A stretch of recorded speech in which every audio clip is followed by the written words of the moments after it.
एक प्रतियोगी से बात हुई है। उन्होंने बताया कि एक बार परीक्षा में उनका परिश्रम पूरी तरह बेकार हो गया, क्योंकि उन्होंने केवल प्रश्न पुस्तिका की सीरीज नहीं रंगी थी।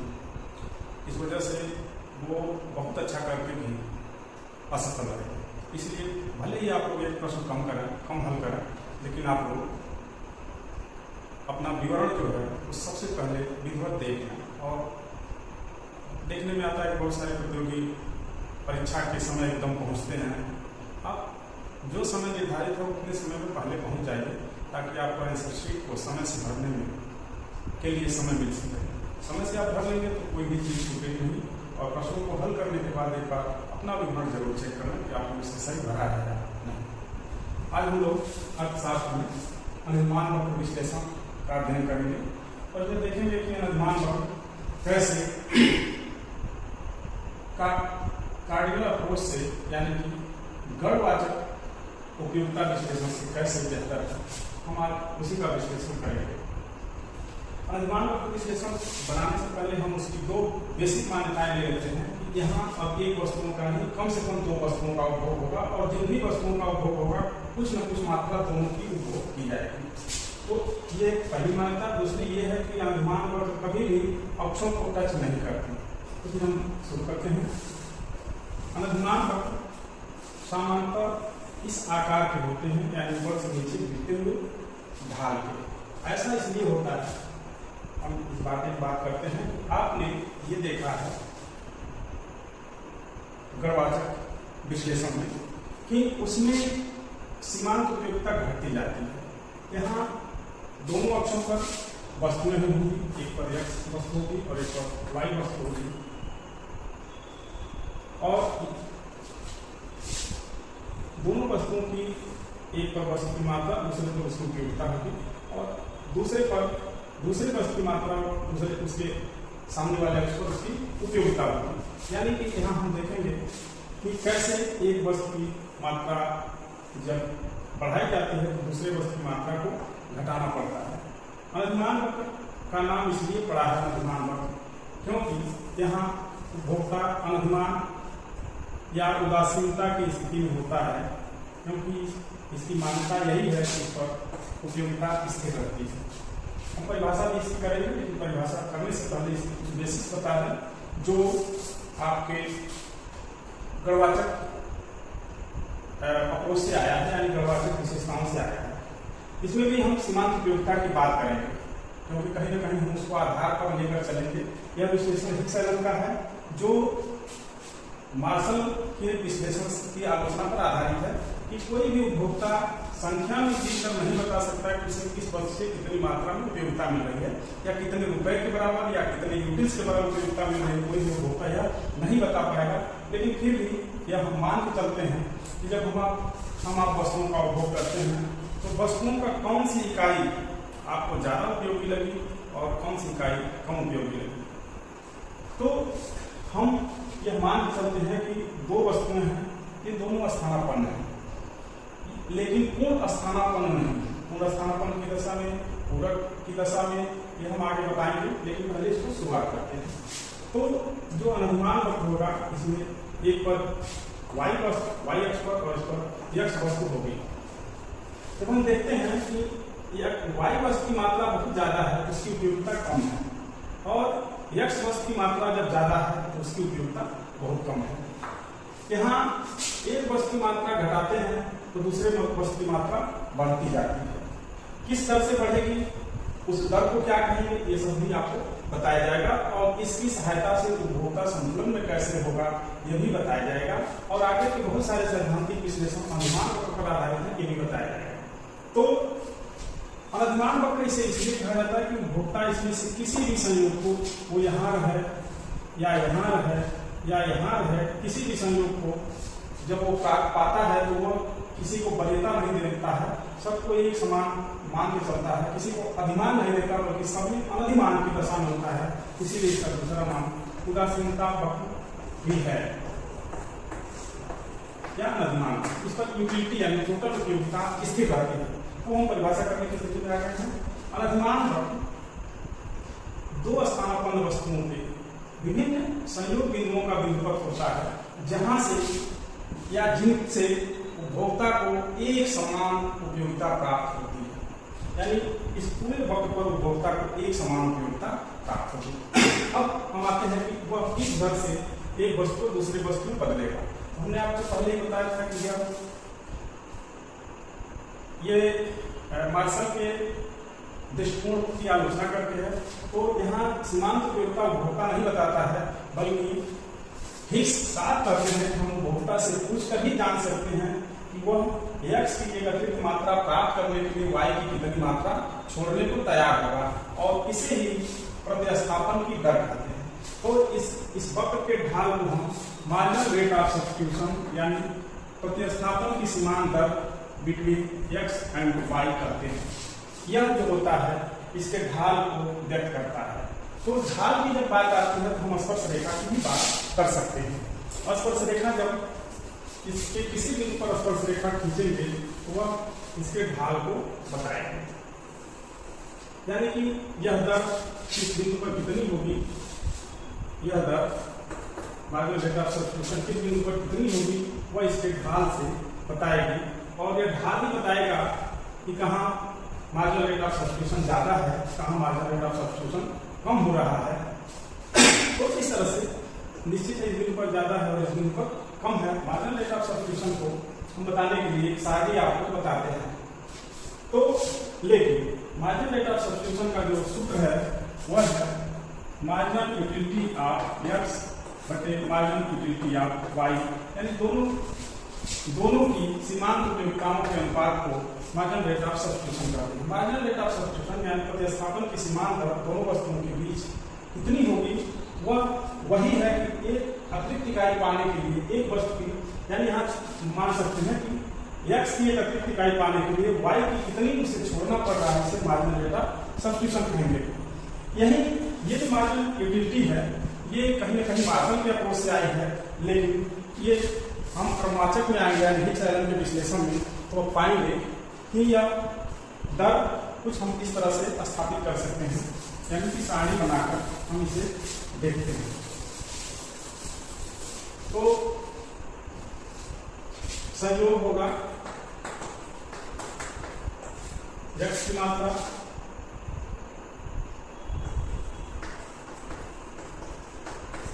वाई की मात्रा, यह जो विश्लेषण आपको बताया जा रहा है यह आपको यह बताने या स्थापित करने के लिए कि हम मार्शल के अप्रोच को छोड़कर भी यहाँ मार्जिनल रेट ऑफ सब्स्टिट्यूशन प्राप्त कर सकते हैं। यह कब होगा जब हम उपभोक्ता से ही प्रत्यक्ष रूप से पूछ लेंगे कि आप एक्स की एक अतिरिक्त मात्रा पाने के लिए वाई की कितनी छोड़ने को तैयार हैं।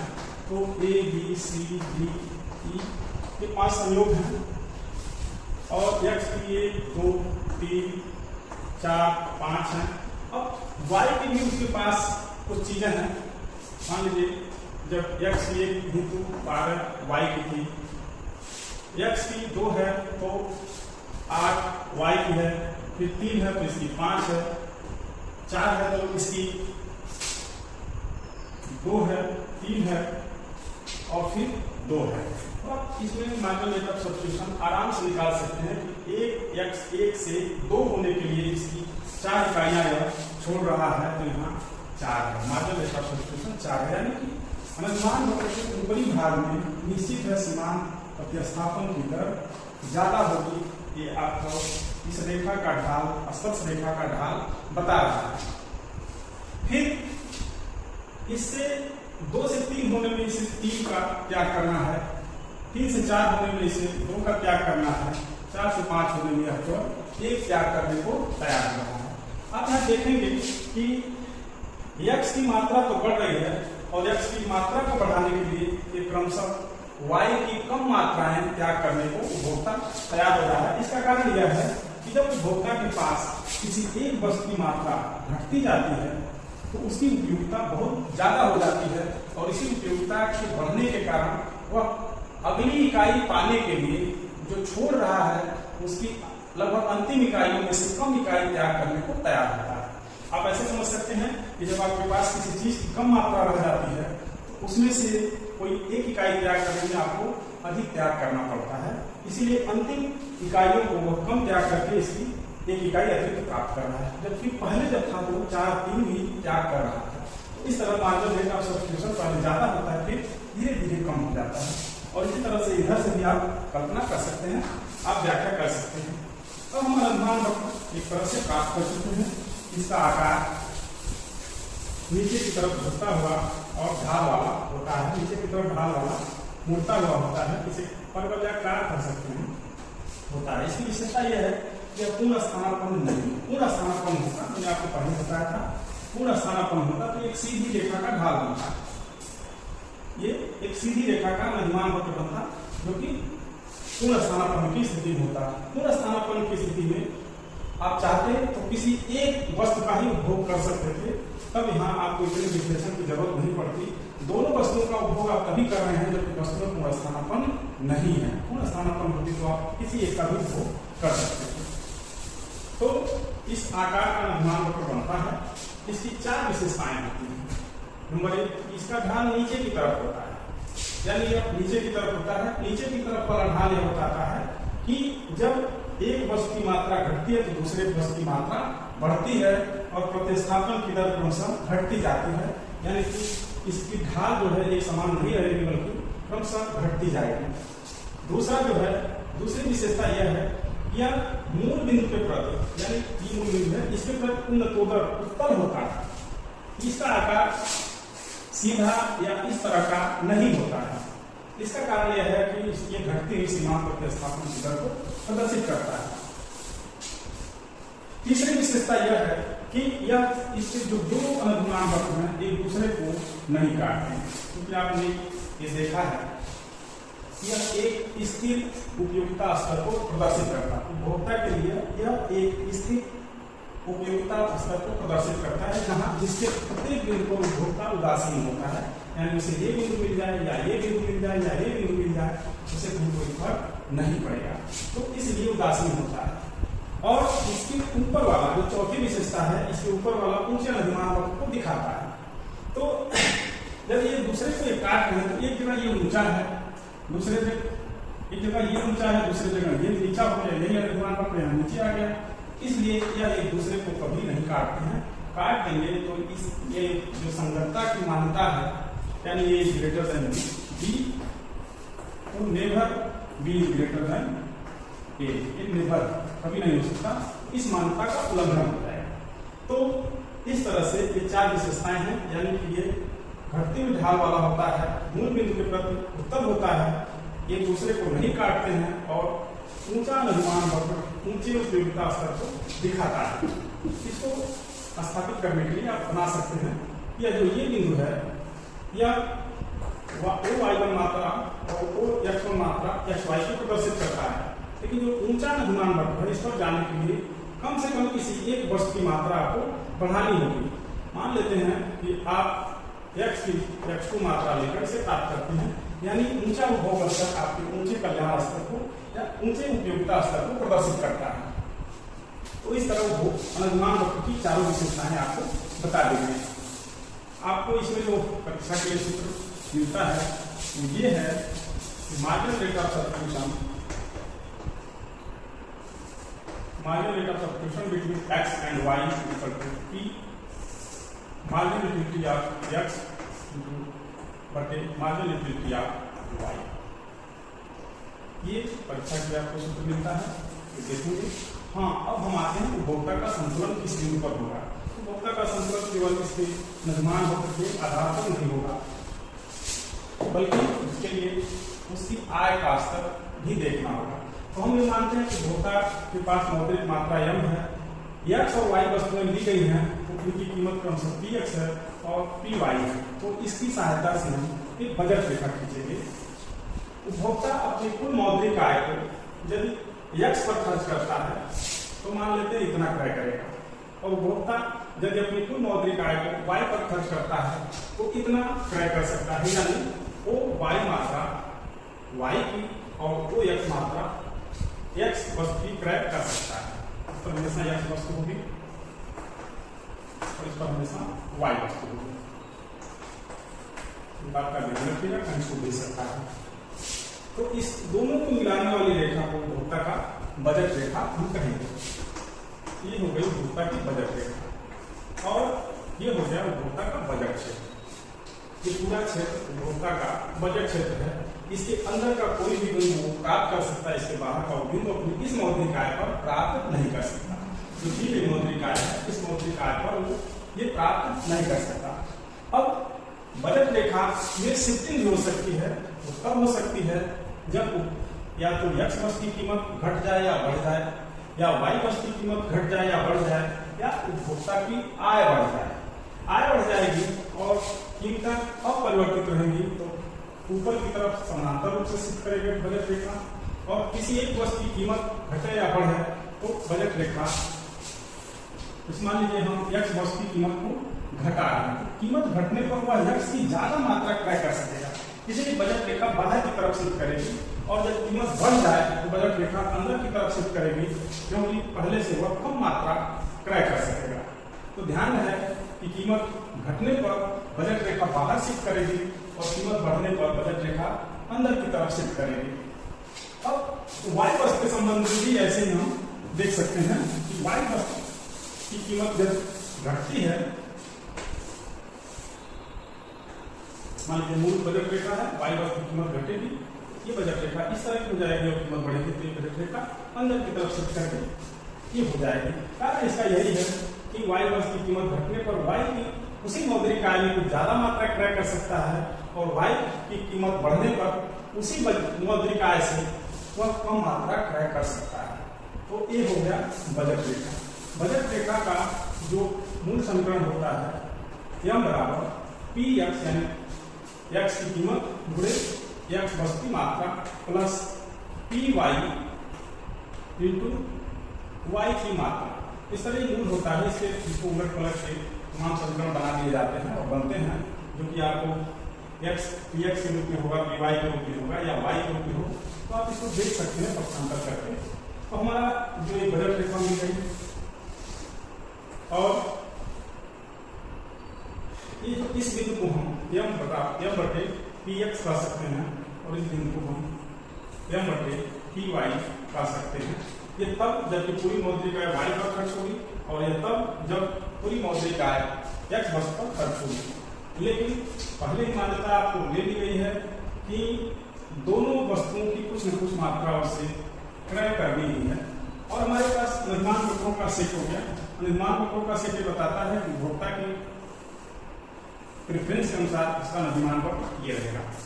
निर्माण वक्र का जो ढाल होता है वो यह बताता है कि मार्जिनल रेट ऑफ सब्स्टिट्यूशन क्या है, यानी उपभोक्ता इस वस्तु प्राप्त करने के लिए दूसरे को कितनी मात्रा में या किस दर से छोड़ने को तैयार है।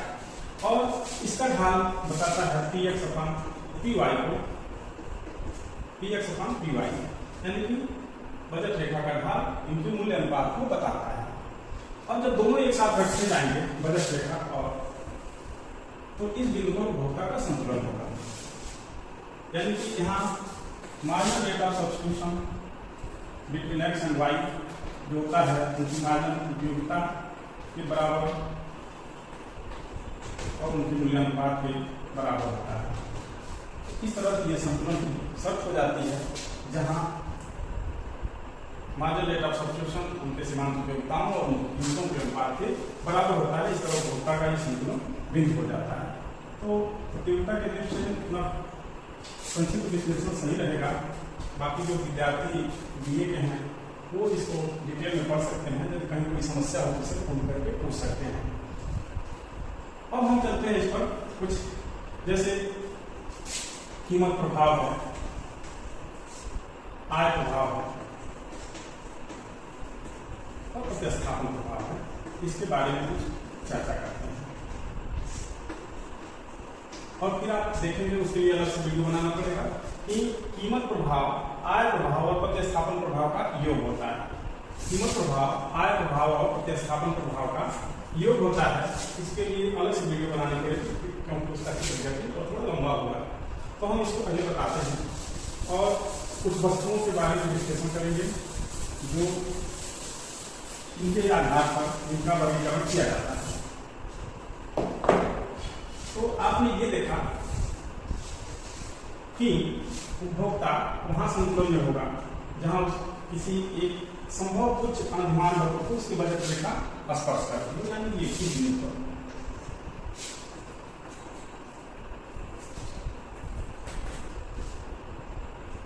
इसको इंडिफरेंस पर इसलिए आईसी से इसे प्रदर्शित किया जाता है। मान लीजिए आईसी के ऊपर संतुलन में है। अब कल्पना कीजिए कि एक्स वस्तु की कीमत घट जाए, यानी प्राइस कम हो जाए, तो उपभोक्ता एक ऊंचे अनुमान अपने एक ऊंचे अनुमान वक्र को प्राप्त कर सकता है, माना आईसी 3 और घट जाए तो एक और ऊंचे आईसी 4 पर जा सकता है। तो इस तरह से एक वक्र बनता है जिसे प्राइस कंजम्पशन कर्व कहा जाता है, यानी कीमत उपभोग वक्र, कीमत उपभोग वक्र, पीसीसी, प्राइस कंजम्पशन कर्व इसे कहा जाता है, जो इन बिंदुओं को टच करता है जो कीमत घटने पर उपभोक्ता नया संतुलन प्राप्त करता है। जब कीमतें बढ़ती हैं तो ये नीचे आता जाएगा और ये वक्र इधर की तरफ होगा, लेकिन कहा जाएगा प्राइस कंजम्पशन कर्व ही। तो अब आप देख रहे हैं कि ये जो वक्र मिला आपको, इसे प्राइस कंजम्पशन कर्व कहा जाता है। ये कीमतों के घटने या बढ़ने से उपभोक्ता के नए संतुलन बिंदुओं पर या नए नदीमान वक्रों पर जो संतुलन प्राप्त कर रहा है, उनके मिलाने से जो वक्र बनता है उसे कीमत उपभोग रेखा कहा जाता है। अब हम आते हैं इनकम कंजम्पशन कर्व पर। इनकम कंजम्पशन कर्व आपने शुरुआती दौर में जब बजट रेखा बनाते समय देखा था कि जब आय बढ़ती है तो उसकी बजट रेखा समानांतर रूप से बाहर की तरफ शिफ्ट करती है, और आय घटती है तो बजट रेखा अंदर की तरफ समानांतर रूप से ही शिफ्ट करेगी, क्योंकि यहाँ कीमतें स्थिर है। यहाँ आप y की कीमत भी घटा कर इसको बना सकते हैं और x की कीमत घटा बढ़ा कर भी इसको बना सकते हैं, लेकिन यहाँ की दशा में दोनों कीमतें स्थिर रहेंगी, केवल उपभोक्ता की मौद्रिक आय बढ़ रही है। तो मौद्रिक आय बढ़ने से उपभोक्ता क्रमशः ऊंचे नदीमान वक्र को प्राप्त करता जाएगा, और जब दोनों वस्तुएं सामान्य हों तो ये इनकम कंजम्पशन कर्व यानी आय उपभोग रेखा एक सीधी रेखा होगी। लेकिन वस्तुएं अर्थशास्त्र में कई प्रकार की होती हैं, जैसे निकृष्ट वस्तुएं और विभिन्न वस्तुएं। निकृष्ट वस्तुएं वे वस्तुएं होती हैं जिनकी मांग उपभोक्ता की आय बढ़ने से कम होती है, और विभिन्न वस्तुएं वे वस्तुएं होती हैं जिनकी मांग कीमत घटने से कम हो जाती है। ध्यान दीजिएगा, आय बढ़ने से जिनकी मांग कम होती है वो निकृष्ट वस्तुएं होती हैं, और जिनकी कीमत घटने से मांग घट जाती है वो विभिन्न वस्तुएं होती हैं। विभिन्न वस्तुओं का अध्ययन एक गिफेन नामक ब्रिटिश अर्थशास्त्री ने किया था, इसीलिए उनके नाम पर गिफेन वस्तु नाम दिया गया था। तो जिन वस्तुओं की मांग आय बढ़ने पर घटती है उन्हें निकृष्ट वस्तुएं कहा जाता है। तो एक तरह से गिफेन वस्तुएं भी विशेष प्रकार की निकृष्ट वस्तुएं हैं। यदि ये इनकम कंजम्पशन कर्व अब यहाँ जटिल हो जाएगा, यदि इनकम कंजम्पशन कर्व इस तरह से ट्रेंड करे तो समझ लीजिए इस y वस्तु की मांग आगे जाकर घट जा रही है, y वस्तु निकृष्ट वस्तु हो जाएगी। और यदि ये इधर की तरफ ट्रेंड करे, यानी कि अनुमान वक्र यहाँ स्पर्श करता जाए, तो x वस्तु निकृष्ट वस्तु होगी, क्योंकि आगे जाकर इसकी मांग घट जा रही है। यहाँ के बाद इसकी मांग घट जाए, ये y की घट रही है और यहाँ के बाद x की फिर इधर आएगा तो घटने लगेगी। इस तरह से जिधर मुड़ जाए, यानी जिस अक्ष को छोड़कर दूर जाए वह वस्तु निकृष्ट वस्तु हो जाएगी।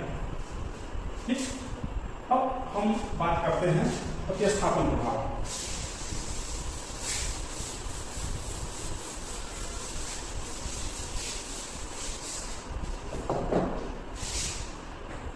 प्रतिस्थापन प्रभाव में जब कीमत घटती है या कीमत बढ़ती है, दोनों दशाओं में हम इसका विश्लेषण कर सकते हैं। प्रतिस्थापन प्रभाव में उपभोक्ता के जीवन स्तर को स्थिर रखा जाता है।